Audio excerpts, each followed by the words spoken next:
అయితే ఈ ప్రపంచ యాత్రలు తిరిగే క్రమంలో నాకు ఆస్ట్రేలియాలో ఈ బ్యాగ్ ఇచ్చారు. ఇది 30,000 రూపాయల బ్యాగు. 3 సంవత్సరాలు అయింది.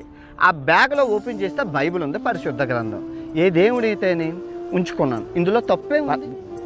బైబిల్ని అంత దారుణంగా తిట్టాల్సిన కర్మ ఏంటి?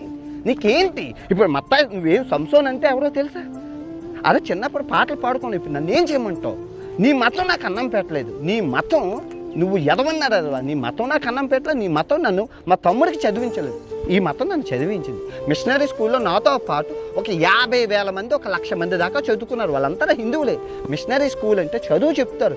క్రైస్తవ మతం అంటే శాంతి శాంతి శాంతి శాంతి శాంతికి, పీస్కి ప్రతిరూపాలు. నేను మసీదులు చర్చిలు వదిలేసి నేను గుళ్ళు చూపించాలా? గుళ్ళు కొన్ని దేశాల్లో లేవు. నేనేం చేయాలి? ఏ మతం అయితే ఏంటి? అన్ని మతాలు చిన్నప్పటి నుంచి కలిసి ఉన్నాం అని చెప్తాను. మన రాజ్యాంగంలో అన్ని మతాలని గౌరవించమని ఉంది.